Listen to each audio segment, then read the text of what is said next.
Bonjour à tous, je suis content de vous accueillir aujourd'hui pour un épisode de Connexion Primordiale avec Stéphane Janson. Salut Paul. Salut.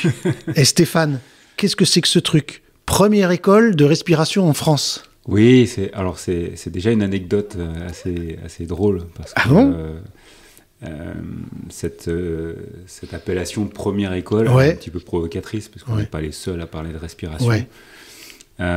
Mais je pense que notre approche est un peu particulière. On parle beaucoup de respiration fonctionnelle et puis on a essayé aussi de tisser des liens avec plein d'autres professions et faire des liens avec les différentes fonctions de la respiration.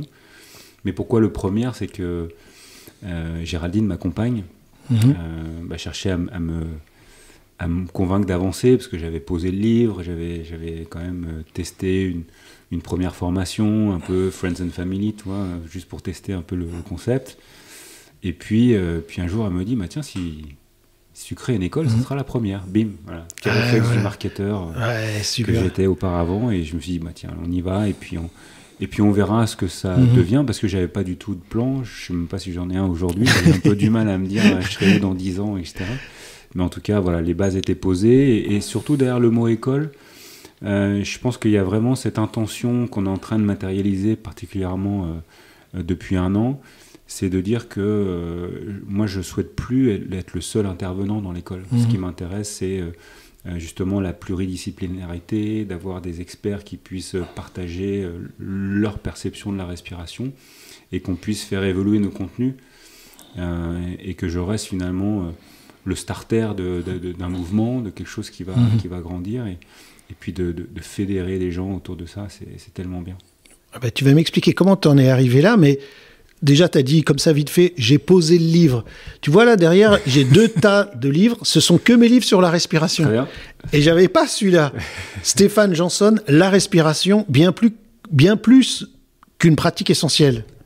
Mais tu as écrit un super bouquin parce que franchement, j'en ai plein des livres sur la respiration. Je t'ai dit que mon premier livre sur la respiration, je l'ai eu à 10 ans. C'était le 4e manuel de Castor Junior qui commence par savoir bien respirer, c'est essentiel, avec des techniques de respiration ici du yoga et tout. Donc c'est un sujet qui me passionne depuis. Et là, on peut le dire, t'es témoin, je t'ai montré mon manuel des Castor Junior de l'époque, que c'est un sujet qui me passionne depuis longtemps. Et là, j'avoue que ton bouquin, il est vraiment bien. C'est gentil. Merci. Parce qu'il y a plein d'éléments sur la respiration. C'est pas, justement, tu dis bien plus qu'une pratique essentielle, c'est pas que juste des techniques de respiration, c'est pas non plus que... Vraiment, il y a beaucoup de choses. Il y a de la physiologie, il y a de la psychologie, il y a des exercices, bien entendu, il y a de la compréhension en profondeur. J'avoue que je regrette de ne pas l'avoir rencontré plus tôt. Comment t'en es arrivé à écrire ce livre? Et puis tu vas aussi nous parler, parce que t'as d'abord écrit le livre puis l'école. Oui. Parce que souvent les gens font l'inverse. Ils font leur école, après pour faire venir des gens, ils font un livre. Mais toi, t'avais déjà donc réfléchi à ce sujet avant de décider d'enseigner autour de ce sujet. Exactement. Et écrire un livre, c'est déjà de l'enseignement. Tu voulais partager ça. Comment t'en es arrivé là?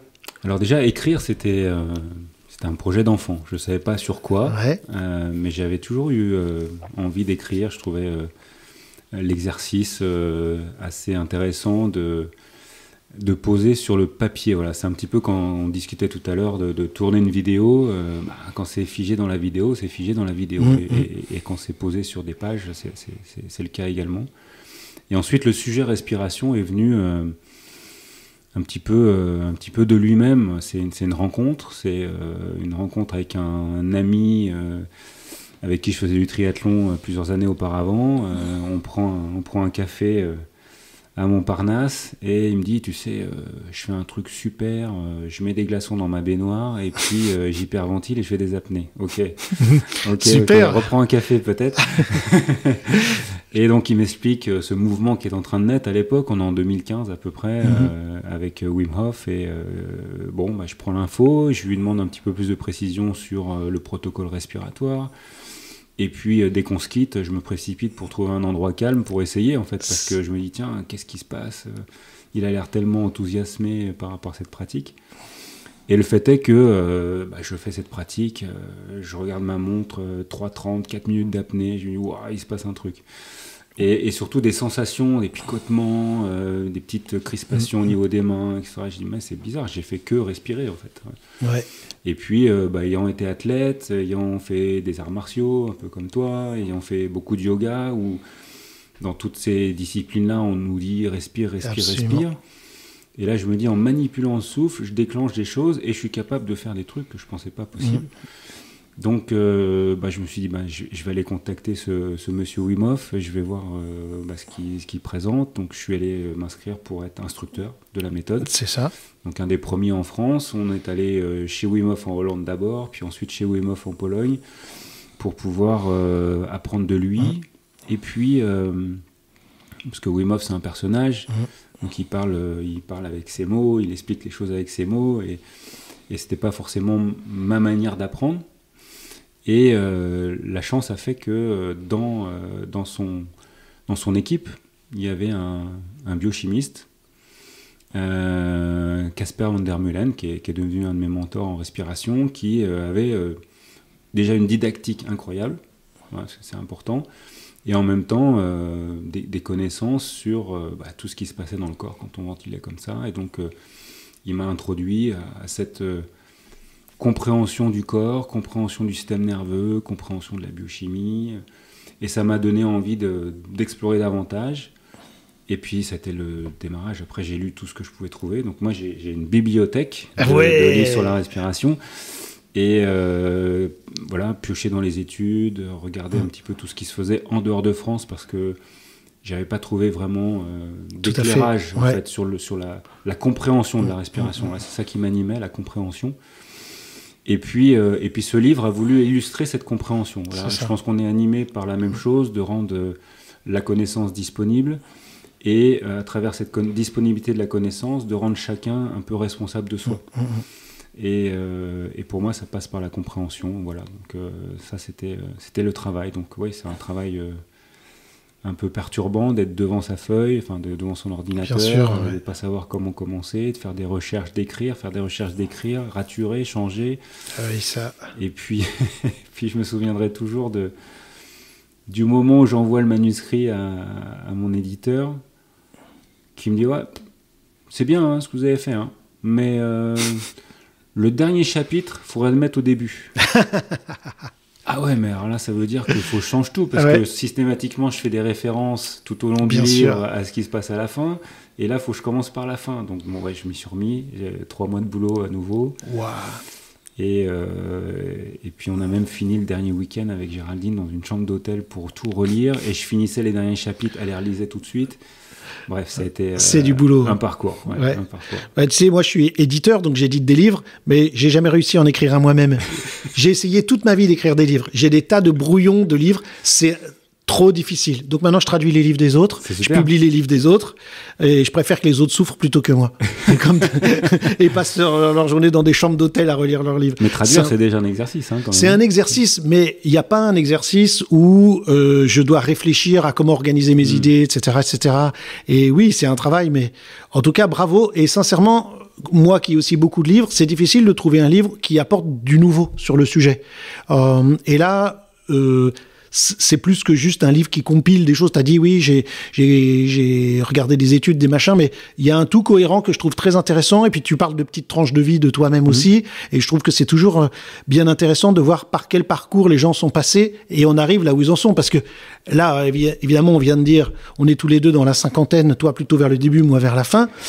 Tu viens d'écrire t'as écrit ce bouquin il y a quelques années, t'as ouvert ton école sur la respiration. J'imagine, il y a tout un parcours qui t'a amené là avant. Oui. Parce que tu disais, comme ça, vite fait, chez tes triathlètes, ça veut dire quoi, triathlète? J'ai pas un parcours... avec ce que je fais aujourd'hui, j'aurais aimé peut-être gagner du temps et passer mon temps d'études à explorer le corps humain. La vie a fait que je me suis dirigé vers des études scientifiques, maths sup, maths spé, une deuxième maths spé parce que j'avais rien eu sur la première, et puis ensuite une licence parce que j'avais rien eu sur la deuxième. Donc après je suis parti en licence physique-chimie, et puis là ma carrière sportive entre guillemets s'est mise en place en triathlon. Donc j'ai eu la chance d'être en équipe de France universitaire, militaire, d'être sur les 10 athlètes de haut niveau, et donc de vivre pleinement ma passion en fait. C'était génial. C'est pas un sport comme le foot, donc on gagnait pas beaucoup notre vie. Il fallait se débrouiller souvent en fin de saison pour finir les fins de mois. Je vendais mon vélo au mois de novembre, j'attendais le prochain au mois de mars. Non. Donc quand tu dis que tu étais triathlète, c'est un vrai métier, Oui, en quelque sorte. C'était mon occupation. Ouais. Après, non, parce que beaucoup de gens peuvent faire un triathlon sans être un triathlète. Oui, c'était mon occupation parce que je gagnais un petit peu d'argent sur les courses. J'avais un club, des sponsors. C'est ça. J'avais aussi, j'ai fait 2 ans d'armée à l'époque. Tu te souviens, on pouvait faire l'armée. Donc j'étais au bataillon Joinville, qui était le corps armé pour les athlètes de haut niveau. Donc là, j'avais un petit peu d'aide aussi de l'armée. Et puis, très vite, j'ai commencé à écrire quand même. J'écrivais pour un magazine de triathlon. Ok. Voilà. Et dans ce magazine, j'avais proposé une rubrique d'une dizaine de pages sur l'entraînement, la préparation physique, mentale, nutritionnelle. J'y connaissais rien, mais j'achetais des livres, parce qu'à l'époque, on n'avait pas Internet. Ouais. Et je bouquinais et j'écrivais les articles. Wow. Voilà. C'est un peu formation autodidacte. Ouais. Mais ça m'a plu. Et puis ensuite, je suis parti complètement autre chose. J'ai fait ma reconversion dans... on va dire l'industrie, dans le commerce. Voilà, j'ai rejoint d'abord une société suisse qui s'appelle Compex, qui vendait des stimulateurs musculaires. On trouve ça chez les kinés. Et puis ensuite, pour des Japonais qui voulaient se développer en Europe. Voilà, donc j'ai créé leur filiale en Europe. D'accord. Et tu as pratiqué, tu as fait ce métier-là pendant longtemps ? 20 ans. Ah ouais, pendant 20 ans. 20 ans où j'ai fait du business comme je faisais du sport à fond. Ouais. Jusqu'à un moment donné où j'ai fait trop à fond et que ça m'a arrêté un peu. Voilà, tu veux dire que tu as fait un burn-out ? Oui, j'ai mis du temps à poser les mots. C'est vraiment en étudiant la respiration, le nerf vague, etc., que j'ai compris que c'était probablement ça, parce que j'ai pas eu de diagnostic officiel, mais en tout cas, ça m'a mis un bon coup d'arrêt. Et puis de ce coup d'arrêt, ça m'a donné la possibilité de me réorienter complètement et de reprendre des études, beaucoup, dans plein de domaines, la médecine chinoise, les préférences motrices, puisqu'on a un ami commun. Cyril Gindre. Voilà. De travailler aussi sur du coaching systémique, ça c'est hyper intéressant, la systémie aussi, pour tout ce qu'on fait. Oui. Et voilà, et puis des tests psychométriques, pas mal de choses qui sont venues s'ajouter les unes aux autres sans avoir de plan, sans savoir vraiment ce que je pouvais faire. Donc oui, la vie prépare quelque part. C'est vrai que quand tu regardes en arrière, tu te dis bah oui, j'ai appris une certaine rigueur quand j'étais dans mes études scientifiques, j'ai appris à synthétiser des choses. Quand j'étais rédacteur d'un magazine, j'ai appris à apprendre. Bien sûr. Et puis à transmettre par des écrits. Voilà. Puis après, on se dit que comprendre le corps, comprendre la physiologie, c'est finalement ce qui résonne le plus. Puis on y va, quoi. Ouais. Et pendant toutes ces années où tu avais ta carrière professionnelle dans le monde du business, tu as continué à faire du sport ? Oui. Bah, c'est d'ailleurs, je pense, une des raisons de ce burn-out, parce que alors très longtemps, j'ai essayé le plus longtemps possible de continuer à faire des compétitions, mais ensuite j'avais toujours ce besoin d'exercice physique, et puis au-delà de l'exercice physique, c'était aussi un moyen pour moi de rester un peu en acceptation du fonctionnement du corps, et puis que le corps s'éloigne pas trop de mon idéal, quoi. C'est-à-dire que malgré les voyages, je voyageais presque 120 jours par an, beaucoup de restaurants, beaucoup de choses comme ça. Tu m'as dit que tu es allé combien de fois au Japon ? 45 fois. 45 fois, une trentaine de fois aux États-Unis, donc ça fait beaucoup de déplacements. Et donc, le sport était un moyen de me maintenir en forme, même si j'étais à peine dans la quarantaine, donc c'était un petit peu plus facile que maintenant, physiologiquement. Mais malgré tout, placer le curseur de la dépense sportive pour qu'elle soit en adéquation avec ta dépense énergétique par ailleurs et ton stress par ailleurs, c'est là où j'ai échoué, quelque part, parce que je m'étais convaincu qu'il fallait, malgré la fatigue, malgré le manque de temps, malgré le stress, continuer à faire des sorties de vélo de 2-3 heures, des courses à pied d'1 heure, alors que il s'agissait juste en réalité, et ça je le sais maintenant, mais de bousculer un peu le corps pour maintenir la capacité d'adaptation, mais pas forcément d'aller puiser dans les réserves qui n'étaient pas encore, qui n'étaient pas au niveau, quoi. Ouais. Donc, est-ce qu'on peut dire que t'aurais fait ce qu'on appelle une crise de la quarantaine ou quoi que ce soit, ou est-ce qu'il y a eu une remise en question? Moi, par exemple, à 40 ans, j'ai eu la crise de la quarantaine, il y a eu un divorce, il y a eu des problèmes de santé, et puis tout d'un coup, on revoit notre vie différemment, on remet des choses en place. Est-ce que toi, t'es passé par ce type de crise ou c'était vraiment le boulot qui a fini par... Non, c'est intéressant. J'ai eu... bon, ma carrière sportive a été... j'ai pas été un champion, hein. J'étais parmi les bons Français, mais j'étais pas un champion. Je dis toujours que j'avais la chance de savoir exactement où j'en étais dans mon sport, parce qu'au bout de ma rue, il y avait le champion du monde. Et c'était j'étais son compagnon d'entraînement. Ah ouais. Donc je savais tous les jours que j'étais pas de son niveau. Mais pour autant, je prenais vraiment de plaisir à m'exercer, à progresser. Et ensuite, quand je suis arrivé en entreprise, c'était un petit peu l'idée de montrer ce que je pouvais faire, et puis en même temps que je découvrais des métiers, parce que moi je savais pas calculer une marge commerciale, je savais pas parler anglais d'un point de vue commercial, je savais pas vendre, je savais pas faire du marketing, je savais rien en fait. Donc j'ai eu la chance de faire un MBA un petit peu plus tard, mais au départ je suis rentré là avec les yeux du débutant qui découvre tout, qui s'émerveille de tout, et puis malgré tout, comme je suis compétiteur dans l'âme, je voulais réussir. Voilà. Et puis la chance ou la vie a fait que je suis tombé dans une première entreprise qui était, on va dire, dans un style un peu start-up, management à l'américaine. Donc quand tu performes, on te promeut. Et donc toutes les années et demie, je changeais de job, et puis j'avais un nouveau challenge, et puis je remettais encore beaucoup d'énergie, et puis ça réussissait, et puis j'en avais encore un de plus. Donc ça m'a permis vraiment d'avancer assez vite. Mais effectivement, par rapport à cette idée de quarantaine, je me souviens dans mon dernier job avec les Japonais, ils fabriquaient des produits qu'on vendait dans des usines en Chine, parce que c'était des produits textiles qui protégeaient les articulations, les genoux, les chevilles, etc. Et je me souviens faire un voyage dans une de ces usines. Et déjà, je découvre... un environnement, c'était des produits en néoprène, donc le néoprène c'est collé, le néoprène et la colle ça pue vraiment. Ouais. Donc quand toi tu es juste en visite des ateliers, c'est ok, mais là tu te dis que les 400 personnes qui sont là derrière leur machine à coudre, c'est ce qu'ils respirent au quotidien. Et puis tu commences à discuter un peu avec le patron de l'usine qui t'explique que les gens dorment à l'usine.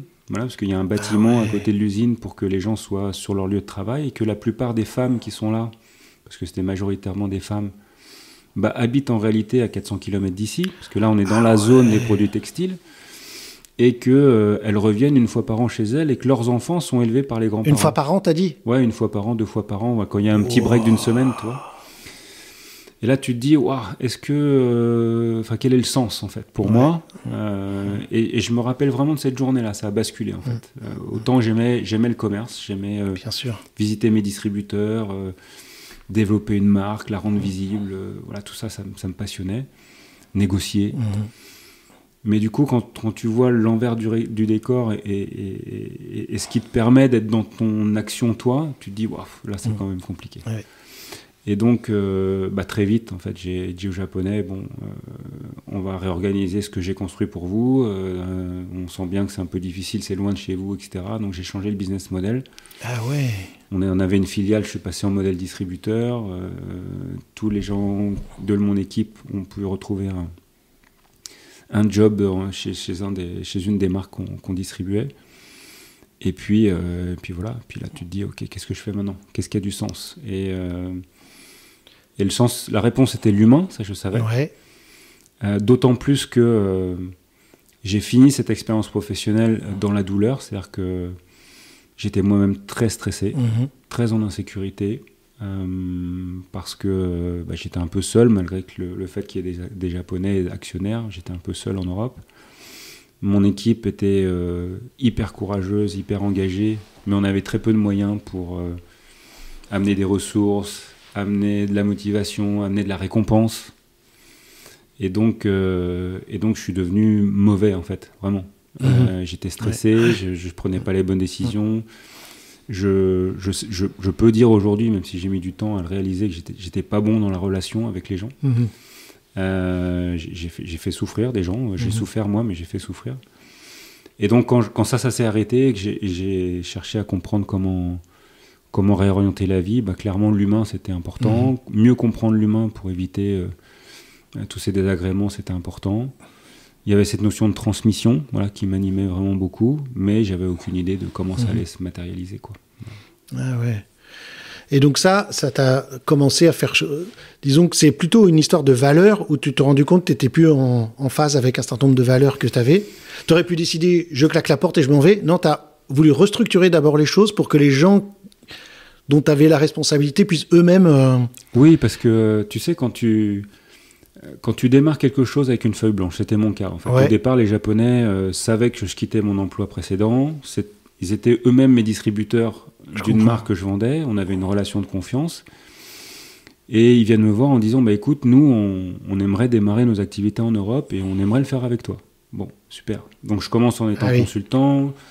Je les fais l'étude de marché, je leur recommande un plan stratégique, etc. Et puis, OK, on y va. Donc, on dépose la société, etc. Puis, très vite, tu recrutes des gens.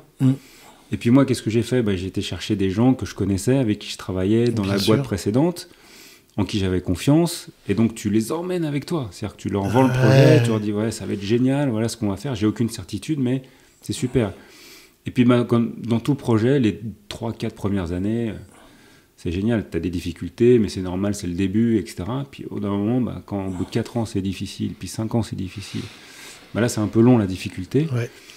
Et puis, malgré tout, ces gens qui m'ont fait confiance et en qui j'avais confiance étaient toujours là. Voilà, certains étaient partis, bien sûr, mais le noyau était là. Et donc, ce noyau-là, tu peux pas, même si c'est pour sauver ta peau parce que tu es insécure. Ouais. Et puis, à l'époque, je m'étais déjà fait hospitaliser 2 fois parce que le corps lâche un peu, tu vois. Ouais. Mais malgré tout, tu dis, allez, il me reste un peu de force, j'organise pour qu'au moins ça soit sécure pour la majorité d'entre eux. Voilà. Et puis pour moi, c'était aussi une question de valeur, quoi. C'est confiance, respect. Et encore une fois, j'ai pas été du tout parfait dans ce process. Bien sûr. Parce que je sais qu'il y a 1 ou 2 personnes qui ont vraiment souffert, qui ont eux-mêmes vécu des burn-out. Et j'étais pas la seule cause, mais j'aurais pu faire mieux. Voilà. Et donc, tu mets fin à cela, tu fais quoi après ? Alors après, j'ai la chance d'avoir un ami,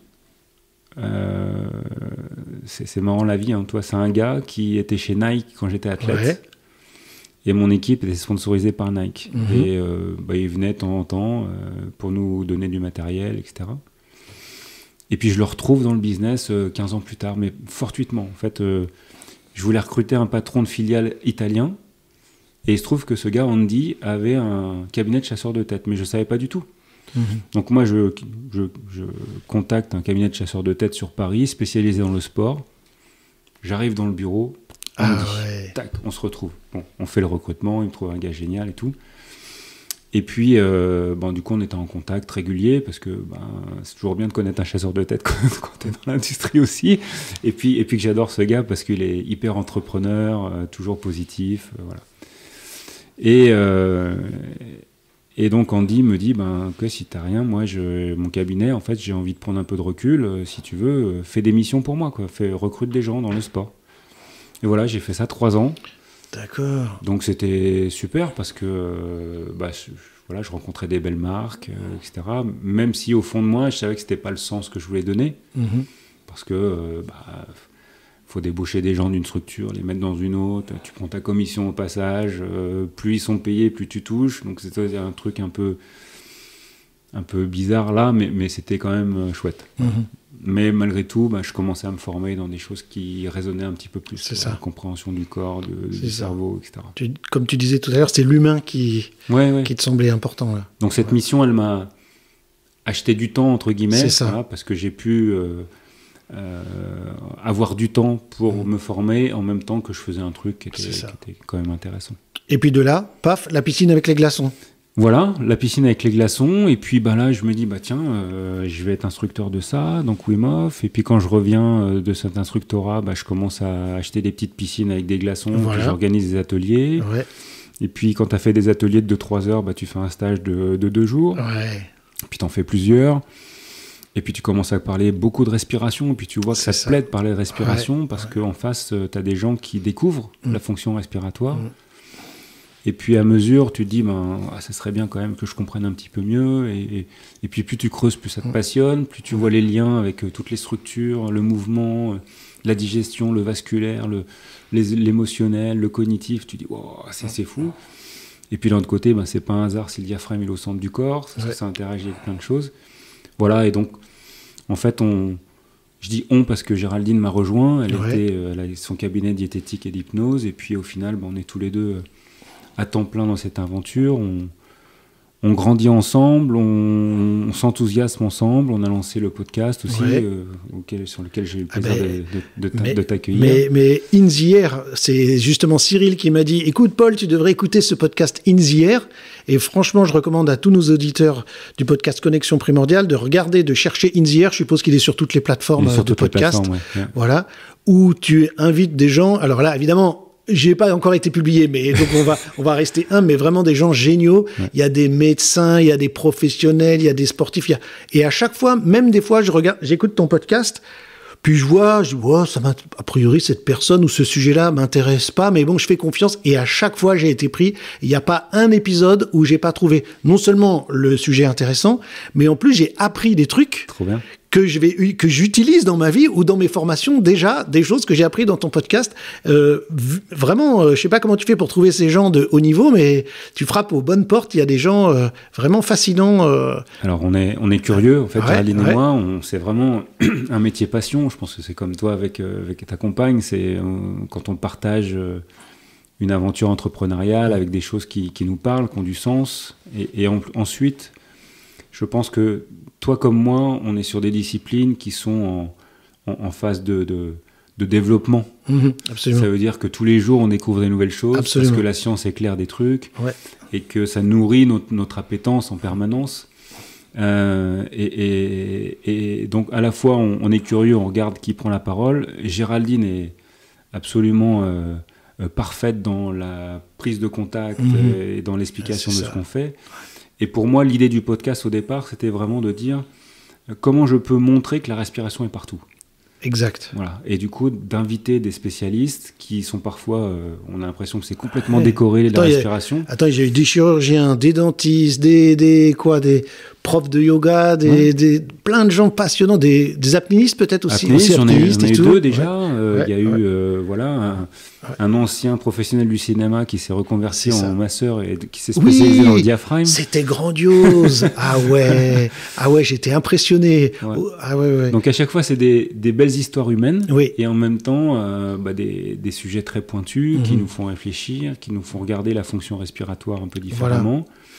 Et l'idée pour nous, c'est d'éclairer à la fois la possibilité d'action via la respiration sur différentes zones, et en même temps la possibilité de lire un dysfonctionnement respiratoire sous différents angles. Alors, justement, rentrons dans le vif du sujet. Maintenant qu'on te connaît bien, je suis content parce que de connaître tout ton parcours, c'est intéressant, tu vois. On pourrait dire quelqu'un c'est un pneumologue, quelqu'un c'est machin. Chacun a son parcours de vie qui nous amène à quelque chose. Toi, aujourd'hui, tu arrives dans la cinquantaine, nouveau sujet qui te passionne, la respiration, au point de créer un podcast dédié à cela et une école de formation dans lequel tu formes plein de gens. Tu vas nous en parler dans un instant. Mais alors, tu viens de le dire, comment tu vas observer la respiration ? Comment, toi qui travailles dans des entreprises ou avec ou des sportifs, comment tu fais pour évaluer la respiration ? Qu'est-ce que c'est qu'une bonne ou une mauvaise respiration ? Qu'est-ce qu'il faut connaître en premier sur la respiration ? Je veux savoir tout ça, moi. Alors c'est vrai que plus on avance, plus on rajoute le mot fonctionnel derrière respiration. On dit vraiment qu'on forme à la respiration fonctionnelle. Ce qui nous intéresse, c'est la fonction.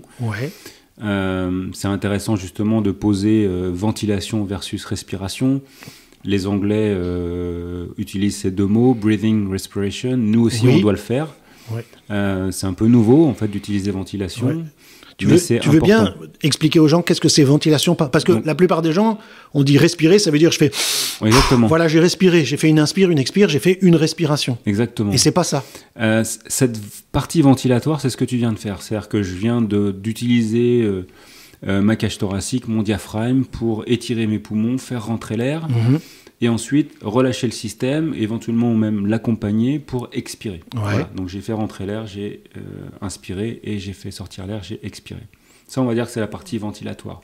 Et déjà, passionnant. C'est la mécanique corporelle, le geste de la respiration s'appelle la ventilation. Exactement. Okay. Et ensuite, ce qu'on va regarder, c'est comment l'oxygène qui est rentré dans mes poumons va voyager dans le corps pour aller faire respirer les cellules. Les cellules. Voilà. Okay. Et donc, on va aussi s'intéresser à la respiration cellulaire, parce que si elle est efficace, optimale, bah, mes cellules fonctionnent bien, mon corps dans sa globalité fonctionne bien.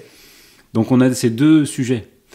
Et c'est vrai que la partie fonctionnelle, respiratoire, la partie ventilatoire, est souvent l'élément d'entrée, en réalité. Bien sûr. Comment la personne respire, ventile spontanément, est-ce qu'elle a accès à une belle amplitude, ou est-ce qu'on sent que le mouvement est contraint, est-ce qu'elle est en capacité de changer de mode respiratoire assez facilement?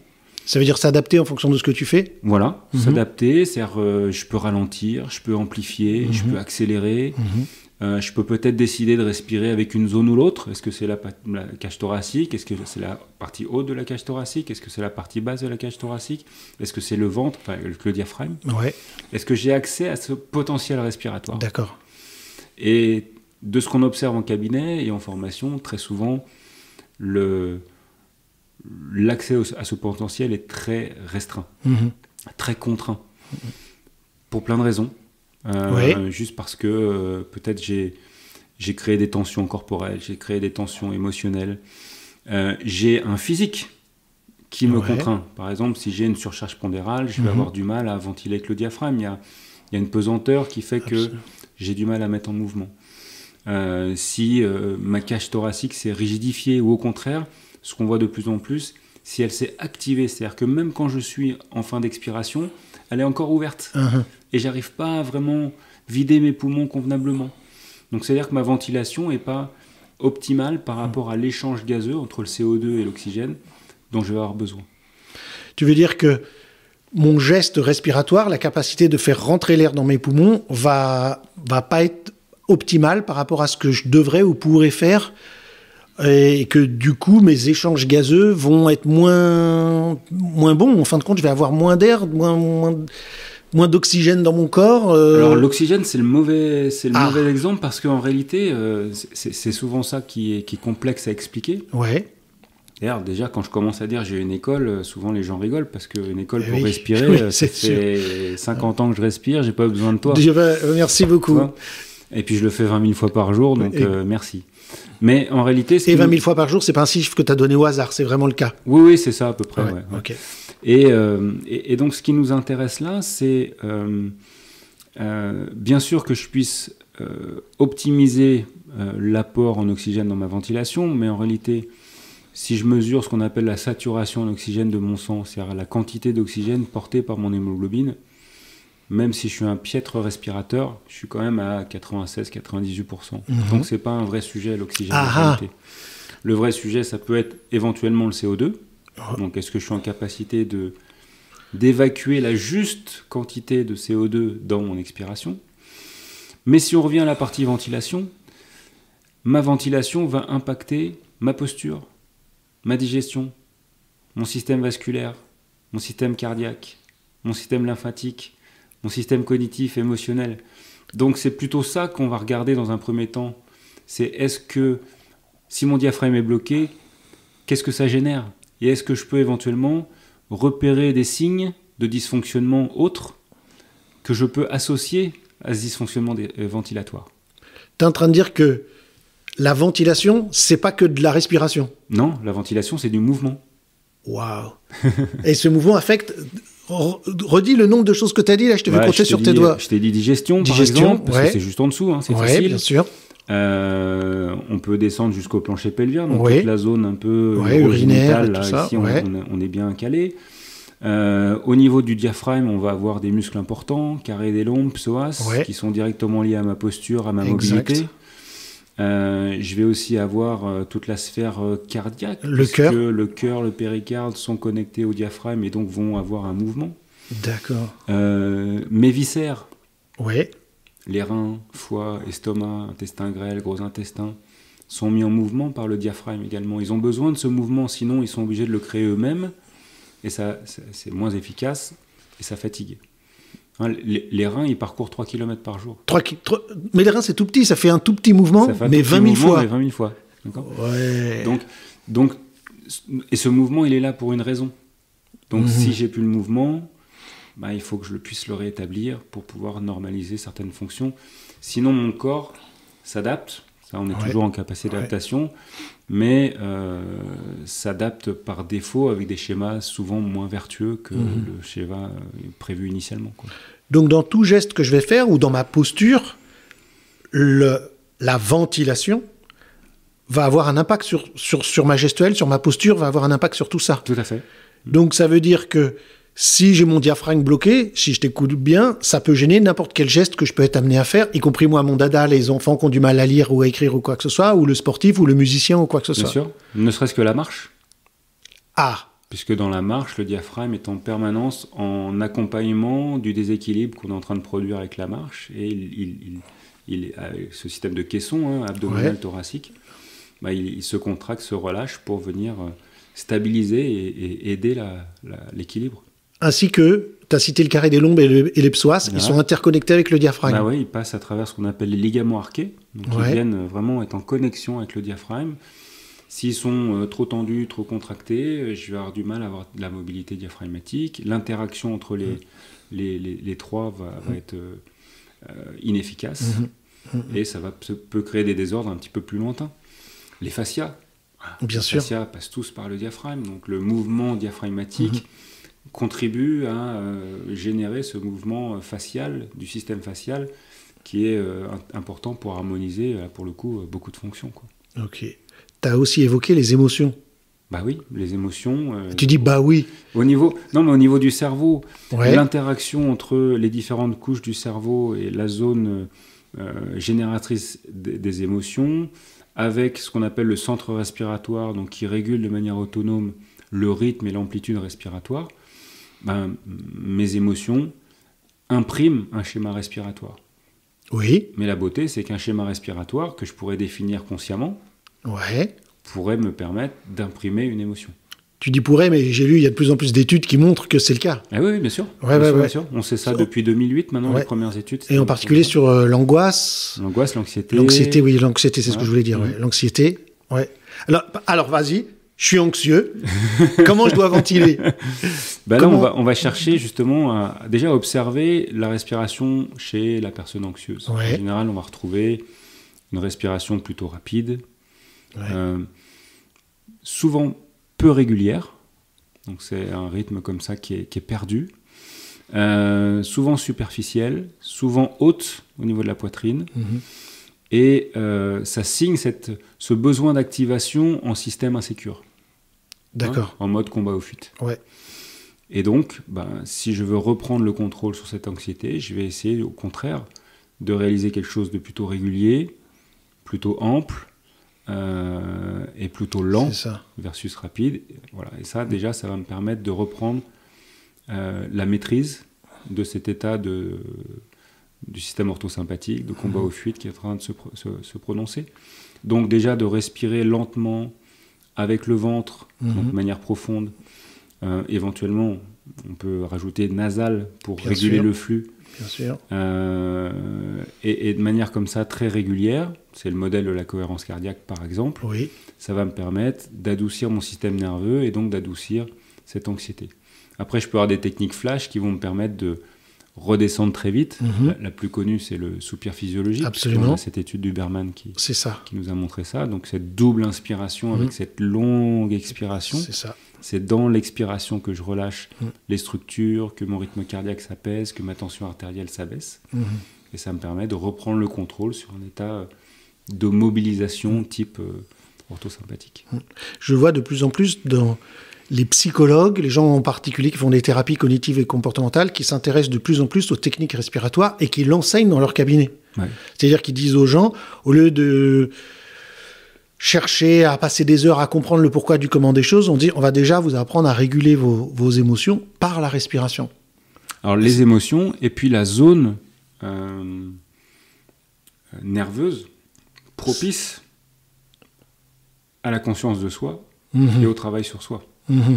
C'est difficile de chercher à s'extraire d'un schéma en restant dans le schéma. Bien sûr. Donc si je suis dans une zone un peu de mobilisation dans laquelle le schéma s'exprime, pour pouvoir en avoir conscience, l'observer et éventuellement commencer à imprimer quelque chose de nouveau, il faut que je revienne dans une zone qu'on appelle plutôt parasympathique, vagale, ventrale, qui va me permettre justement d'être en meilleure conscience des choses, de pouvoir choisir, de pouvoir réfléchir sans être happé par ce système qui m'écarte de la version consciente de moi. Dans ce que je comprends, la première étape que tu as avec quelqu'un, c'est l'observation. C'est d'observer comment la personne respire, et je suppose, tu l'aides à prendre conscience de son schéma respiratoire. Alors dans un Parce que les gens, ils n'en ont pas conscience au départ. Ils respirent comme... Tu disais, ça fait 50 ans que je respire comme ça. Donc je ne sais pas que je respire... Je ne sais pas si tu as dit respire mal ou pas de manière optimale. J'en ai pas forcément conscience. Oui, j'aime bien de manière non optimale, ça c'est intéressant. Voilà, alors en général, l'observation, c'est justement laisser la personne respirer, et puis ensuite, je vais essayer de lui demander de réaliser des choses, comme augmenter l'amplitude à l'inspire, à l'expire, passer d'une zone à l'autre, de la partie ventrale, parce que si je dis diaphragmatique, ça peut être suffisant, mais la partie ventrale vers la partie thoracique. D'accord. Et puis je vois comment les personnes mettent le schéma en place. Est-ce que c'est simple? Est-ce que j'y ai accès? Est-ce que je sais le faire en contrôle, etc. Et une fois qu'on a un peu la photographie de ce qui est possible par la personne, on va poser des questions. On va essayer de faire des liens entre ce qu'on a observé de contraints et d'éventuels dysfonctionnements sur les autres sphères qui pourraient apparaître. Très souvent, on fait mouche. donc ça montre le lien. La personne se dit, bah, tiens, c'est bizarre qu'il me pose cette question-là. C'est exactement ça. Effectivement, j'ai des reflux gastriques. Normal. Okay. Ah oui, parce que dans ce que tu as observé, tu te dis, bah, ça pourrait être le cas parce que je vois que telle ou telle partie n'est pas mobilisée ou quoi que ce soit. Voilà. Et puis ensuite, bah, on peut, sur la base de ce schéma, se dire, bah, ok, donc qu'est-ce qu'il faut que je libère? C'est ça. C'est toujours la question de libérer. Hein, la phrase de Françoise Mézières, c'est je libère une respiration, mais je ne la rééduque pas. C'est se dire que finalement, si je libère les contraintes, le schéma respiratoire spontané, qui doit être juste, va s'exprimer. Et puis ensuite, je vais faire des exercices, comme toi, avec des balles de massage, des étirements très spécifiques, des postures dans lesquelles je vais du coup reconscientiser peut-être un certain mouvement respiratoire. Et puis on va répéter. Hein, c'est après. D'accord. Après, là, le travail ne nous appartient plus. C'est est-ce que la personne s'approprie cette fonction, ressent dès le départ qu'effectivement ça change des choses, et va être en conscience du travail à réaliser pour favoriser cette libération. Donc, 1, on observe, et 2, tu vas enseigner à la personne, comment tu appelles ça, des pratiques, des exercices, des mouvements, des éducatifs, des exercices de mobilisation qui vont permettre de réexplorer les différentes amplitudes ou possibilités. Donc, il y a une différence pour toi entre, tu dis, tu vas libérer, et donc tu vas montrer ces techniques d'amplitude, etc.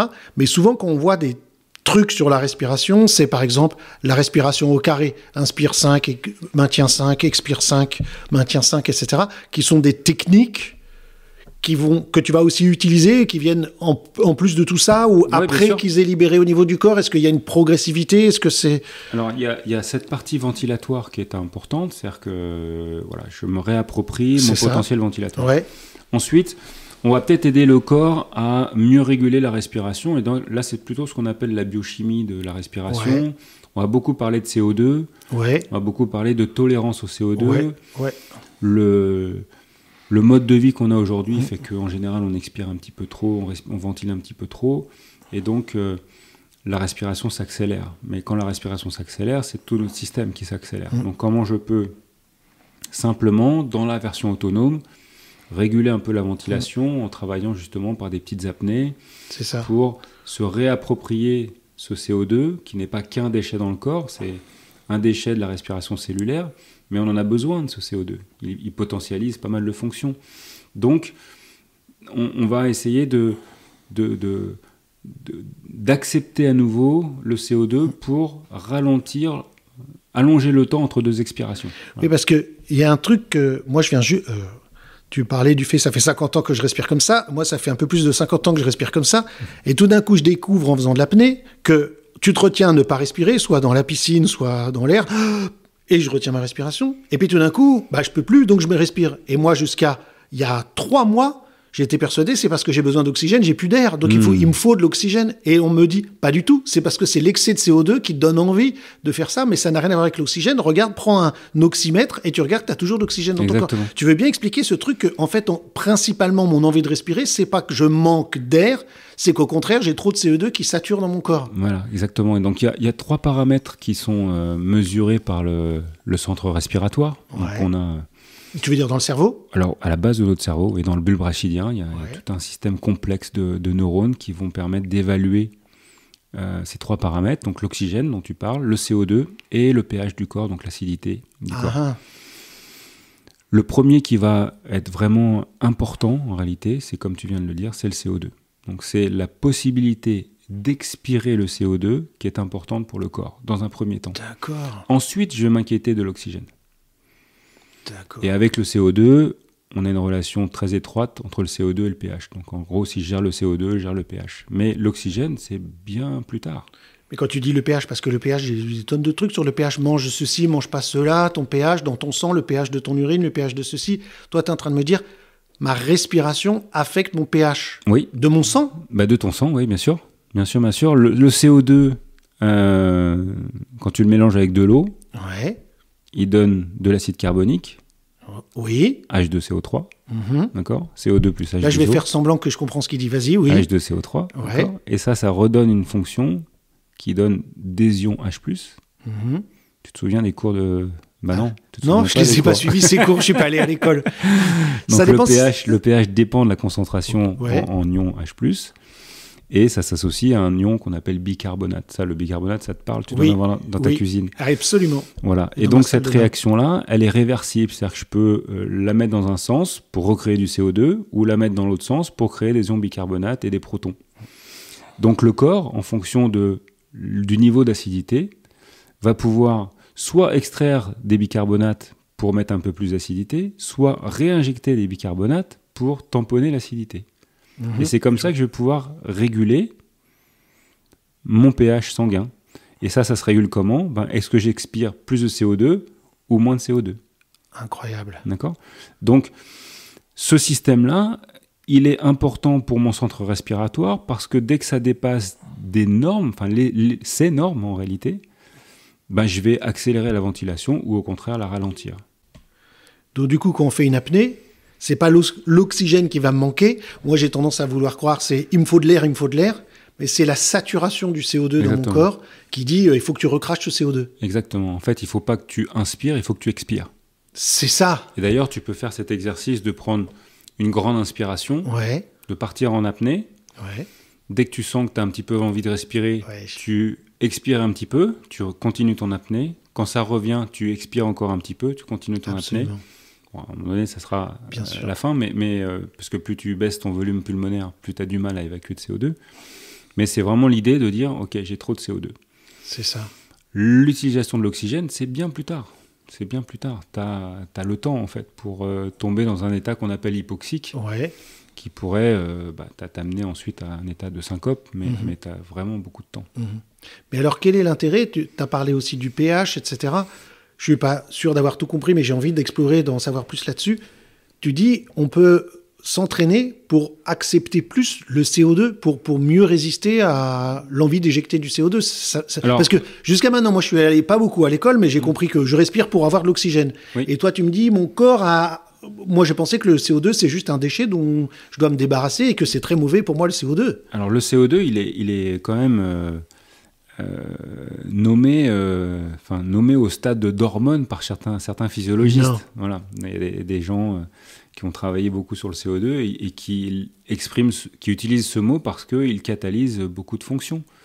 Il va avoir une action sur la vasoconstriction, la vasodilatation, par exemple, la bronchoconstriction, la bronchodilatation. Et puis surtout, pour ce qui nous intéresse, il y a un effet qui a été découvert par un physiologiste en 1904, qui s'appelle Bohr, et qui dit que dans tout environnement où il y a suffisamment de CO2, le sang qui transporte l'oxygène va être en capacité de le libérer. C'est comme s'il y avait un appel d'oxygène quand il y a un milieu avec du CO2. Mais si j'ai pas assez de CO2, ben, je vais moins bien livrer l'oxygène. Donc j'ai une moins bonne consommation d'oxygène par mes cellules. Donc mes cellules fonctionnent moins bien avec un environnement appauvri en oxygène. Donc s'assurer que j'ai des niveaux physiologiques de CO2 dans le corps, c'est juste essentiel. Sauf que si au quotidien je ventile trop rapidement, parce que je suis stressé et que j'ai pris l'habitude justement de ventiler trop rapidement. Ça veut dire que je me suis habitué à échapper mon CO2 beaucoup plus rapidement. Donc je suis devenu un petit peu moins tolérant à ce CO2. Absolument. Je ne supporte plus le CO2, je le rejette en permanence. Donc le niveau physiologique du CO2 que je devrais avoir dans le corps est abaissé. Et si j'ai moins de CO2, je livre moins d'oxygène. Si j'ai moins d'oxygène, j'ai moins de respiration cellulaire. D'accord. Donc Donc, en fait, il faut un bon équilibre, ce que tu es en train de me dire, entre l'inspire et l'expire. C'est pas juste une histoire de prendre de l'air. Non. Il y a un bon timing, il y a une bonne amplitude. Il y a un bon rythme qui me permet d'optimiser ce système. C'est ça. Et la question, elle n'est pas, comme je peux voir parfois, de surcharger le corps en CO2. C'est ça. Parce qu'il y a un moment où le CO2 ne devient plus du tout vertueux, il acidifie le corps et c'est compliqué. Mais c'est de retrouver la zone physiologique. Alors, par exemple... Justement, alors moi je me suis mis à l'apnée, donc on s'entraîne, comment ça s'appelle ces entraînements? Hypercapnique, hypoxique, tu peux m'expliquer? Oui, bien sûr. Hypercapnique, justement, tu vas chercher à augmenter le taux de CO2 sanguin. Donc là, on n'est plus dans la santé, on est dans l'exploration d'une performance d'apnée pour durer le plus longtemps possible sans respirer. D'accord. Donc c'est pas la même recherche. Je comprends. Ça veut pas dire que c'est délétère, mais c'est pas la même recherche. Donc là, qu'est-ce que je vais faire dans un entraînement hypercapnique? Je vais habituer mon sang à transporter plus de CO2 et habituer mon cerveau à être à l'aise avec ces niveaux de CO2 qui augmentent. Et en même temps, je vais habituer mon mental à lutter, ou à accepter plutôt, l'envie de respirer qui se déclenche dès que mon CO2 dépasse la valeur physiologique que je peux accepter dans le moment. C'est ça. Donc je vais avoir un double effet. Je vais élever mon seuil de tolérance, donc je vais devenir de plus en plus tolérant au CO2, et ce qui fait que mes apnées confortables, avant d'avoir une envie de respirer, vont s'allonger. Et en même temps, je vais apprendre à me relâcher sous ce réflexe d'envie de respirer qui se déclenche. Et là, j'ai déjà une bonne première partie de ma performance d'apnée. Voilà. Donc là, effectivement, on parle de performance. Et j'ai été surpris de découvrir qu'il y a des recherches qui montrent qu'en fait, c'est pas du tout délétère pour la santé de faire ça. On dit pas que c'est forcément bon, mais en tout cas, il n'y a pas les apnéistes, dans toutes les études qui ont été montrées jusqu'à maintenant, n'ont pas des problèmes cérébraux ou des problèmes physiques. A priori, il n'y a rien qui est mauvais pour la santé à ce jour, à faire ce type d'entraînement. À ce jour, il n'y a rien de Personne sorti. peut nous dire. Voilà. C'est ça. À ce jour. Après, je mets. Je mets un bémol de mon expérience, avec ma manière de faire de l'apnée, qui est rétrospectivement toujours sur le même schéma de compétition, pas pour battre les autres, mais pour essayer d'aller le plus loin possible. Et je me suis aperçu que d'aller trop souvent, en tout cas pour moi, dans cette zone de lutte contre l'envie de respirer, en ayant par ailleurs un environnement professionnel assez stressant, etc., ça faisait beaucoup de stress, tout ça. Bien sûr. Et j'aurais dû, parce que l'entraîneur qu'on a en commun m'avait fait faire des séances que j'avais trouvées fabuleuses d'apnée dans la zone de confort. Et en fait, l'idée, c'était, dès que tu as une envie de respirer, tu sors. Tu respires, voilà. Mais j'étais jusqu'à 4,35 minutes. Et là, quand tu es pendant 4 minutes 30 dans la zone de confort, parce que tu t'es bien préparé, tu as fait un bon échauffement, c'est un état méditatif qui est juste incroyable. Et là, c'est hyper vertueux. D'accord. Il faudrait presque en rester là. Oui, en fait. Toi, tu as voulu pousser. Moi, j'ai voulu pousser parce que tout de suite, j'ai voulu faire des compétitions. Et donc, pour la compétition, il fallait éviter autre chose, etc. Mais si je devais refaire aujourd'hui, je pense que j'essaierais de d'étendre cette zone de confort. Alors là, c'est pareil, c'est dans n'importe quel sport. Si on pousse trop, on va le faire au détriment parfois de notre santé. C'est toujours intéressant, si tu veux, de voir à quel point le corps s'adapte. Et ça me bluffe toujours. C'est vrai. Mais voilà, je comprends aussi, et puis on avance dans l'âge, mon bon monsieur, il faut mettre quelques garde-fous pour que ça reste vertueux. Bien sûr, tu as tout à fait raison.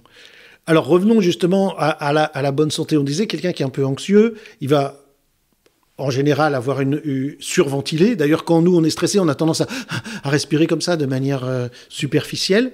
Du coup, si j'ai bien compris, il y a un déséquilibre avec le CO2 et l'apport en oxygène. Alors là, comment tu vas faire avec ces personnes? Parce que j'imagine bien, tu vas pas lui dire fais de l'apnée, parce que si tu es un peu anxieux et que tu fais de l'apnée, au début, ça va être la cata. J'ai l'impression qu'il faut surtout pas lui demander de faire ça, non, bien sûr. de mettre la tête sous l'eau et puis il respire plus là, la personne. Non, bien sûr. L'idée, c'est déjà de se réapproprier la fonction diaphragmatique. Ouais. Donc, très souvent, on observe que chez ces gens-là, on a laisser tomber la ventilation diaphragmatique, la ventilation diaphragmatique, et donc c'est d'y revenir, c'est de reprendre conscience de ce muscle, de valider déjà qu'il soit opérationnel, à la fois pas trop tendu, suffisamment mobile.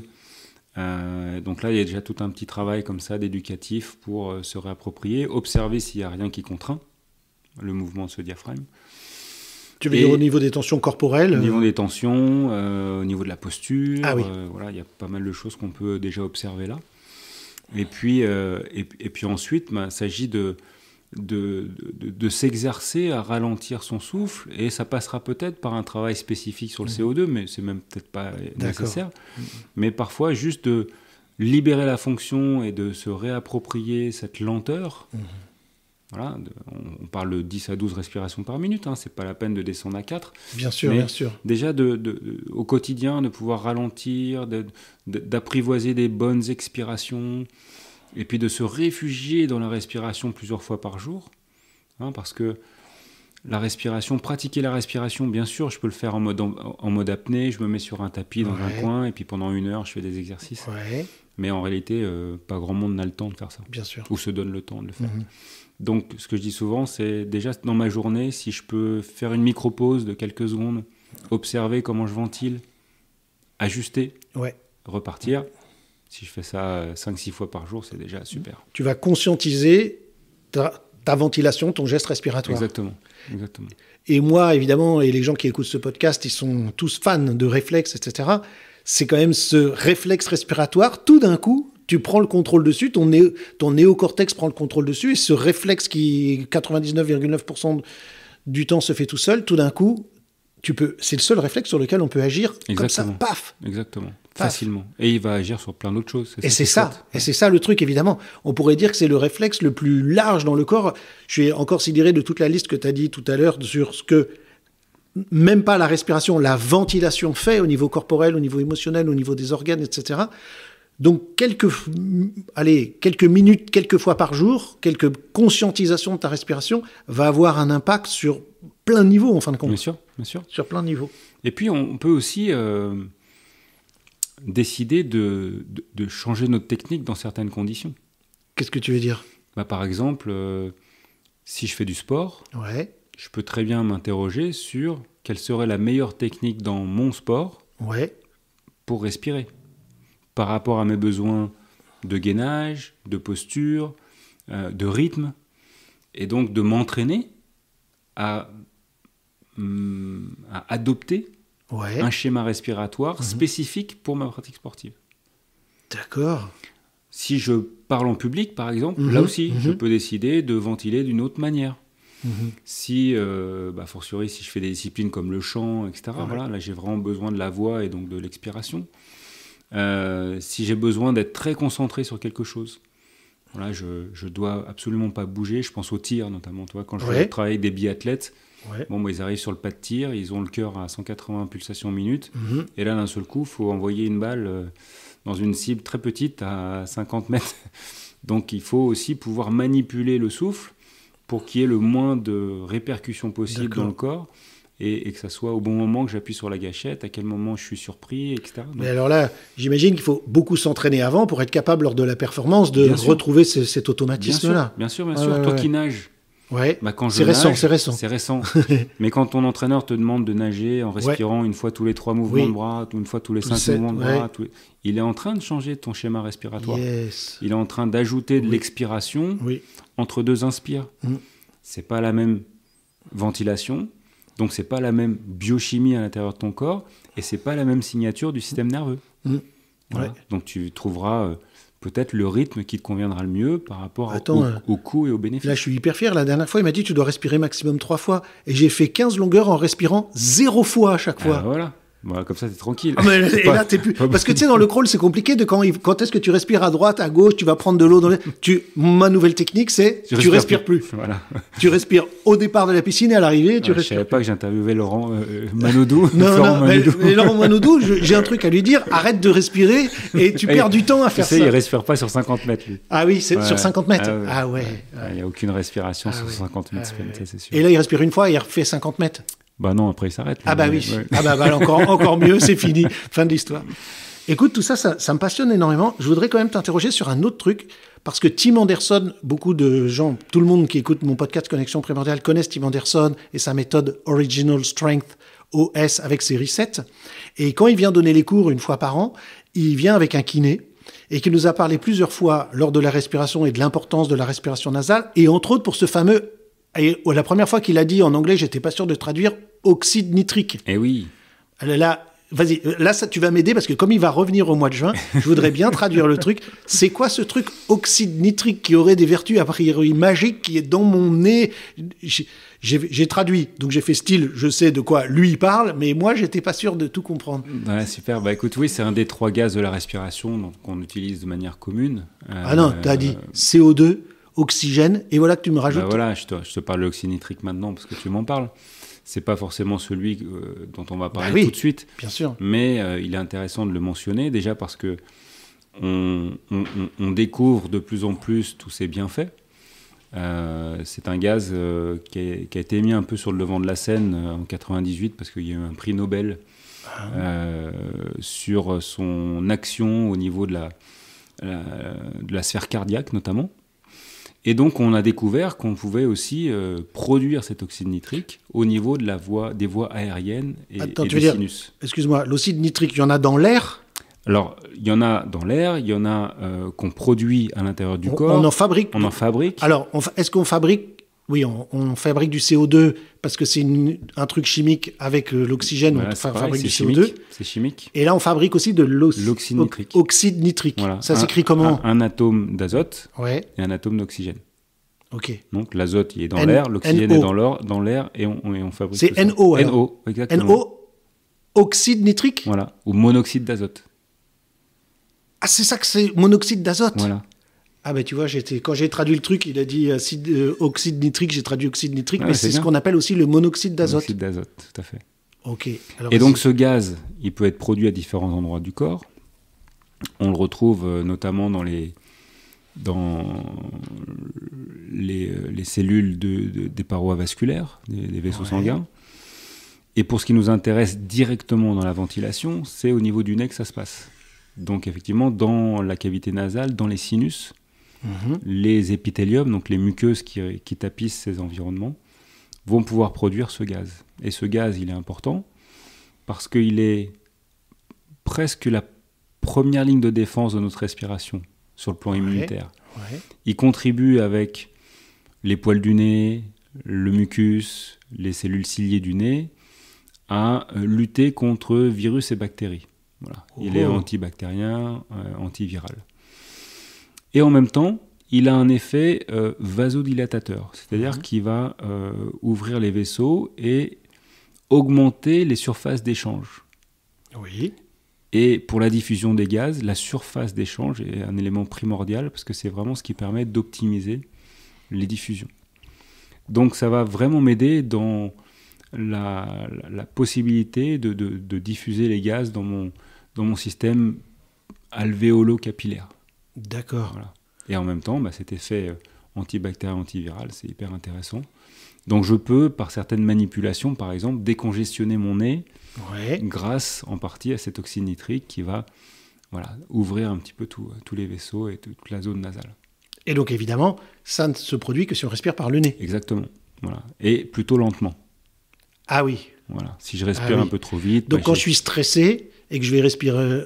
Bon, en général, en plus, quand on est stressé, on a tendance à respirer par la bouche. Voilà. Donc là, double effet. Double effet. Ça, écoute, c'est passionnant. C'est passionnant. Alors, parle-nous de ton école, parce que du coup, il y a une école pour la respiration. Je veux savoir qu'est-ce qu'on y apprend, combien de temps ça dure, et puis qui vient dans cette école ? Alors, à qui ça s'adresse? Comme je t'ai dit, donc déjà, on est un institut de formation dans le sens où on est certifié par Calliope. Donc je tenais à ça parce que, ça m'a fait tout de suite poser les bases de tout ce qui va autour de la formation. Bien sûr. Prendre en compte les besoins, s'assurer de la satisfaction, pouvoir avoir des possibilités de s'inscrire dans une amélioration continue. Je pense que c'est important dans nos métiers de ne pas considérer que tout est posé et que ça va durer comme ça 20 ans.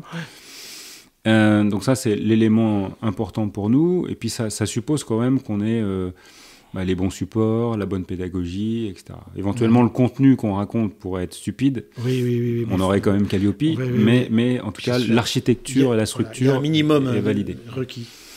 Ensuite, le postulat de l'école, ça a été de dire, nous, on ne veut pas transmettre des méthodes. Donc, par rapport aux méthodes dont tu parlais tout à l'heure, respiration carrée, etc. C'est ça. C'est pas des choses qu'on va transmettre. On n'a même pas une méthode respiratoire à nous. Magnifique. Mais on essaie de décortiquer la compréhension de la respiration pour que les gens puissent ensuite comprendre les méthodes, choisir les méthodes en fonction de ce qu'ils veulent, adapter les méthodes en fonction des individus. D'accord.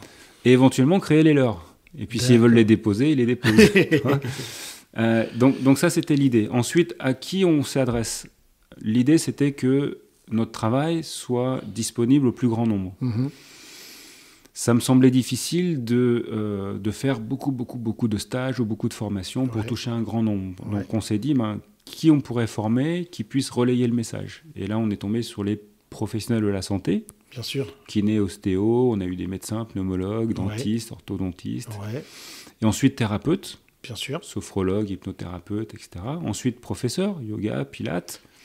On a des coachs aussi, sportifs, de vie, etc. Des musiciens, des profs de musique, etc. Voilà. Et donc tous ces gens-là qui rencontrent entre, 5, 10, 20 personnes par jour ont l'opportunité de parler respiration, d'ajouter la respiration dans leur arsenal de techniques. Et on sait que la respiration va potentiellement faciliter la mise en place de leur propre technique. Bien sûr. Parce que je vais pouvoir ajuster des choses et potentialiser un peu ma démarche. Et donc voilà, donc ça c'est l'idée. Ensuite on a 2 niveaux principaux. Un premier niveau qu'on a appelé les fondamentaux, où là on découvre vraiment toute la partie de la ventilation, de la respiration, de la biochimie et de la régulation avec le système nerveux autonome. Et puis apprendre à faire un premier bilan de la respiration, commencer à donner des exercices pour libérer, corriger, ajuster, et puis ensuite savoir dispenser les fameuses méthodes dont on parle, parce que je les comprends bien et que je vais pouvoir les dispenser à bon escient. Ça, c'est la première phase. Et ensuite, la deuxième phase, donc ça, on appelle ça facilitateur en respiration fonctionnelle. Et la deuxième phase, quand on devient praticien en respiration fonctionnelle, là, on fait une deuxième formation dans laquelle j'interviens quasiment pas, parce que là, on a des experts. On a Diane qui est pneumologue, on a Gaël qui est kiné respiratoire, on a Anne qui est médecin en santé intégrative, spécialiste du stress, on a Géraldine qui est diététicienne et maître praticienne en hypnose, on a aussi Corinne qui est praticienne en breathwork. Donc là, breathwork, c'est une méthode de ventilation qui permet de déclencher des états modifiés de conscience pour traiter des traumas, libérer des émotions. Donc c'est pas quelque chose qu'on enseigne à l'école, mais je souhaite que les praticiens en respiration fonctionnelle l'aient au moins vécu une fois pour se positionner. Voilà, et ensuite... Et ce deuxième niveau, il est aussi ouvert à tout le monde, ou c'est pour les professions paramédicales plutôt? Non, c'est le même public. Le même public. Idéalement, qui est déjà passé par le niveau 1 chez nous. Et si les gens viennent d'une autre école, on valide juste que, au niveau des connaissances qu'ils ont, c'est en accord pour pas qu'ils s'ennuient. Et puis surtout, là, on va insister sur la place de notre fonction. C'est-à-dire, on veut interagir avec la profession médicale. Donc c'est pour ça qu'on va écouter un pneumologue et un kiné respiratoire qui vont nous parler des pathologies respiratoires, qui vont nous transmettre un certain vocabulaire. Bien sûr. On va bien comprendre aussi leur métier. Ça, c'est important. Qu'est-ce qu'ils font dans la respiration, ces gens-là? Diane a dit, voilà, moi je suis formé à évaluer la respiration, notamment quand c'est pathologique, et à prescrire des médicaments. Mais j'ai parfois besoin d'un kiné respiratoire pour continuer le travail. Et puis kiné respiratoire va me dire, moi, une fois que la prise en charge est terminée, le patient que j'ai eu, il il a une condition améliorée, mais ça serait bien qu'il continue à ventiler. Et donc là, j'ai peut-être besoin de gens comme vous qui connaissez la respiration fonctionnelle et qui pourraient prolonger le travail. Ok, super. Donc ça, c'est niveau 1, niveau 2. Et puis là, pas plus tard que la semaine prochaine, je lance une formation performance, où là, on s'intéresse au public des entraîneurs, des préparateurs physiques, des coachs sportifs. Et là, l'idée, c'est d'utiliser la respiration à la fois pour être plus performant dans l'effort et en même temps d'utiliser la respiration comme un vecteur d'entraînement, exactement ce que tu fais en apnée. Voilà, quand tu fais une séance d'hypercapnie, ça a un impact sur ma possibilité de contrôle et d'efficacité ventilatoire dans l'effort. Mais je vais le faire auparavant. Et oui. Voilà. Et donc tout ça, on va vraiment transmettre, pareil, la libération de la respiration, parce que la seule étude qu'on a qui évalue la compétence respiratoire des humains, c'est une étude de 2023 au Japon qui s'intéressait à des compétiteurs sportifs et qui montre que 90,6% des 2000 athlètes étudiés sont dysfonctionnels sur le plan respiratoire. Wow. Donc ça donne... C'est très mauvais pour la santé, le sport. C'est ça le problème. Donc ça veut dire qu'on a moyen d'améliorer les choses. Bien sûr. Et que cette amélioration de la ventilation et de la respiration va venir, encore une fois, soutenir la performance d'une manière générale. Alors c'est pas forcément la première discipline à laquelle on pense. On va déjà travailler son geste technique, on va déjà travailler les filières énergétiques. Mais chez un athlète de bon niveau, ça peut vraiment être un game changer. Ah oui, bien sûr. J'ai encore 2-3 petites questions à te poser, si tu veux bien. Ouais. La première, c'est que tu m'as dit que tu intervenais aussi en entreprise. Ça, je trouve ça extraordinaire. Quand tu dis que tu interviens en entreprise, pour les faire respirer. Alors, notamment... Ventiler, pardon, je voulais dire ventiler. Non, mais respirer aussi. Mais aussi, toujours dans cette idée de compréhension. Ouais. En fait, j'ai une journée un petit peu type que j'appelle maintenir la grâce sous la pression. Oh. C'est pas de moi, hein, c'est de Hemingway. Ah, référence. Voilà, mais c'est l'idée de dire, tiens, dans le stress un peu permanent dans lequel on évolue, comment je peux rester en conscience de moi et de ma physiologie pour essayer de limiter les impacts de ma maladaptation au stress ou de mes réactions au stress. Donc ça suppose de transmettre quelques informations sur le système nerveux, etc. Et en même temps de regarder comment la respiration peut me permettre à la fois de lire un état de stress, c'est-à-dire en observant une respiration chez moi, manager, ou chez mes équipes, que je vais regarder respirer par la bouche et par le thorax de manière rapide, de comprendre qu'il y a un stress, donc une insécurité. Cette insécurité n'est pas du tout propice à la bonne utilisation de leurs fonctions cognitives. C'est sûr. Ce pourquoi ils ont rejoint l'entreprise. Et donc, comment je peux travailler ensemble pour, quelque part, adoucir la zone d'insécurité et faire en sorte qu'on soit en meilleure performance. Tu veux dire qu'aujourd'hui, en France, il y a des entreprises qui t'ouvrent la porte pour que tu enseignes aux managers ou aux salariés des techniques de respiration? Oui, bien sûr, de plus en plus. Mais tu sais, en entreprise, les gens... déjà parce que c'est encadré par la loi, il y a une démarche RSE de responsabilité sociale des entreprises qui fait que l'entreprise doit mettre en œuvre un certain nombre d'actions qui visent à prendre soin de ses salariés. Donc ça, c'est plutôt vertueux. Et ensuite, oui, les disciplines comme la nôtre font du buzz parce que c'est assez facile finalement de mettre en place une séance de respiration. Ou d'équiper les gens avec des techniques et de la perception qu'ils vont pouvoir utiliser dans leur quotidien. Et tu as des retours? Alors j'ai souvent des retours assez bluffants de gens qui repartent galvanisés avec l'envie d'expérimenter, d'approfondir. Et on va dire que dans 100% des groupes que j'anime, j'ai toujours cette petite phrase qui vient me chercher, où les gens disent « mais ça devrait être enseigné à l'école ». Ouais, c'est la question que j'allais te poser maintenant. Voilà. Qu'est-ce qu'il en est de l'école, des enfants et de tout ça? Parce que moi, qui ai travaillé toute ma vie avec les enfants en difficulté d'apprentissage, la respiration, c'est la cata. Ils bloquent, ils pleurent, ils sont en état de stress. La lecture est impactée, l'écriture, la concentration, la mémorisation. C'est une des choses qu'on voit quasi systématique. Un enfant qui a des difficultés scolaires, j'ai pas dit que c'est la respiration son problème principal, enfin qui est la cause, mais forcément ça va affecter la respiration, qui ne peut qu'empirer sa difficulté. Bien sûr. Et donc là, c'est là où tout commence, quoi. C'est là où tout commence. Donc on a des gens qui sont venus se former à l'école, donc c'est la spécialité en fait d'intervenir auprès des enfants. Ouais. Donc ils développent des outils spécifiques pour prendre conscience de sa respiration, se réfugier dans sa respiration, apprendre à gérer ses émotions avec la respiration.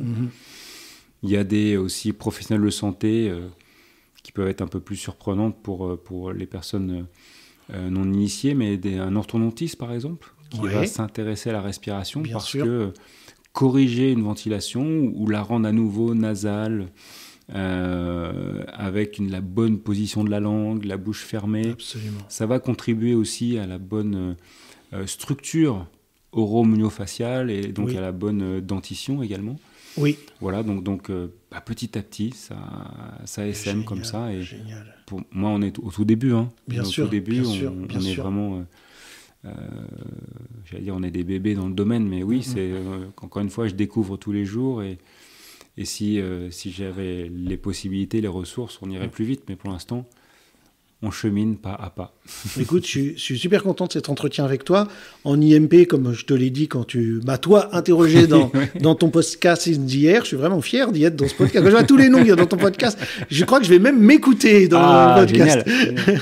Mais on a les mouvements, les remodelages, les automassages et la respiration. Ouais. Mais c'est vrai que là...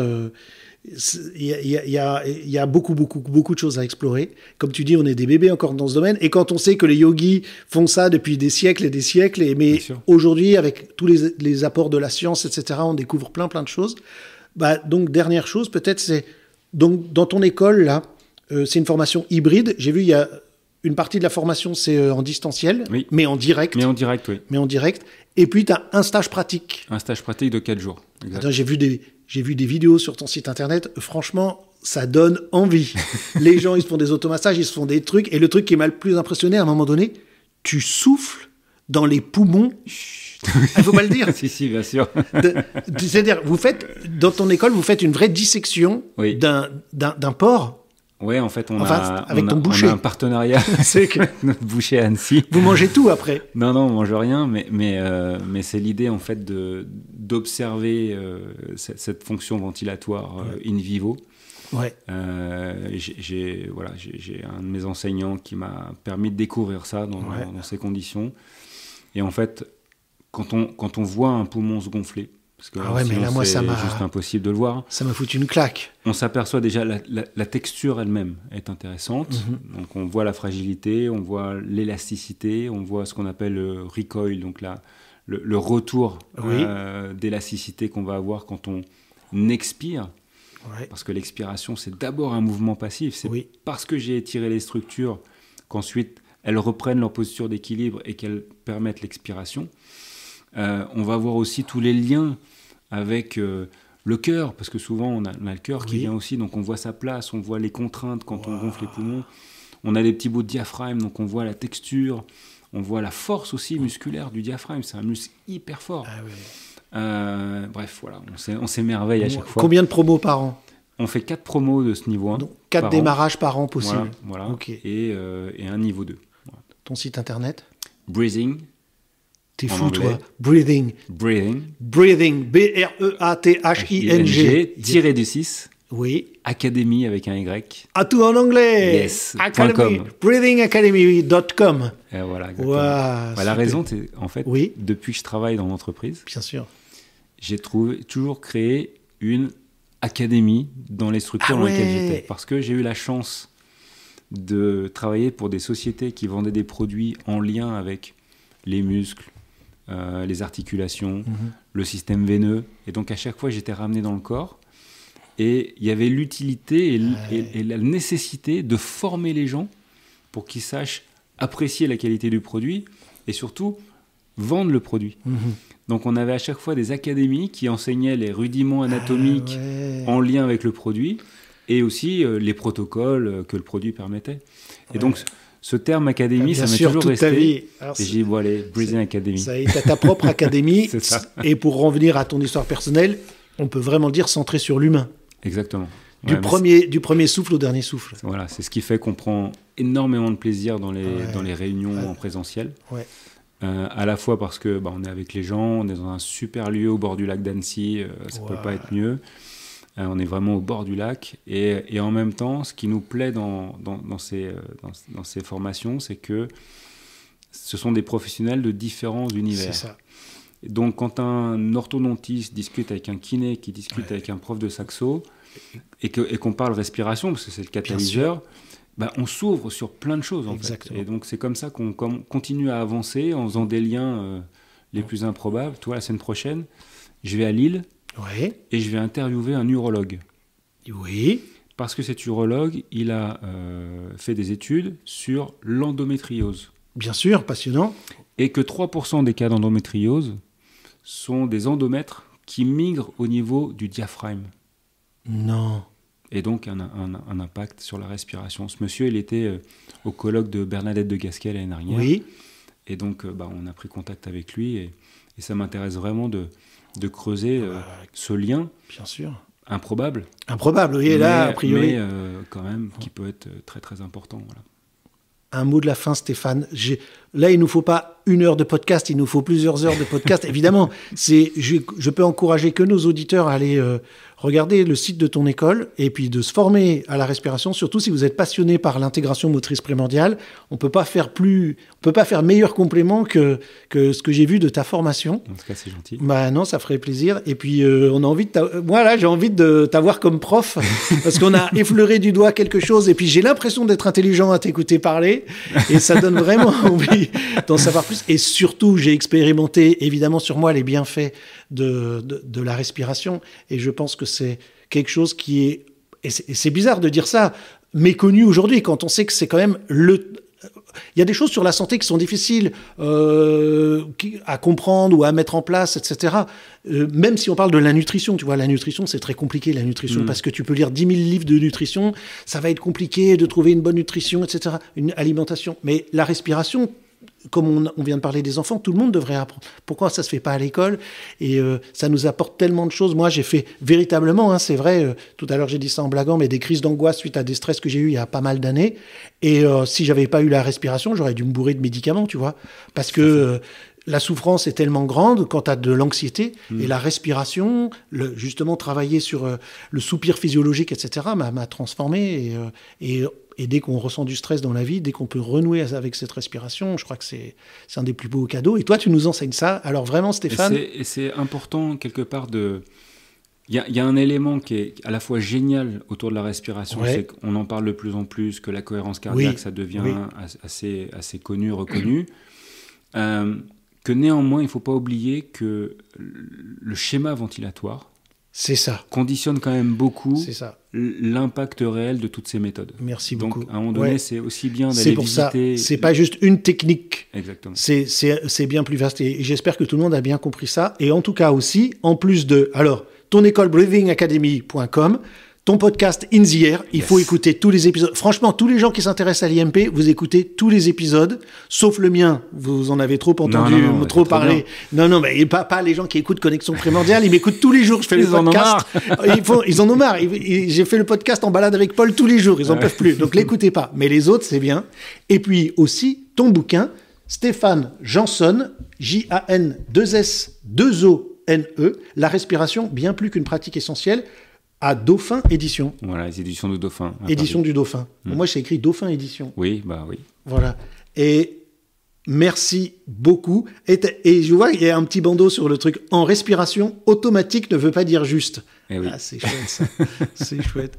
Merci beaucoup, Stéphane. Stéphane. À toi, Paul, puis merci pour ton accueil aujourd'hui. Avec plaisir. Sans table ni chaise.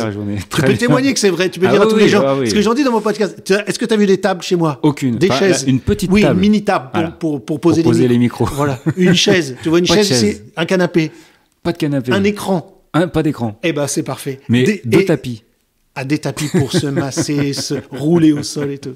Merci à toi. Merci, Paul. C'était un vrai plaisir. Au plaisir. Salut.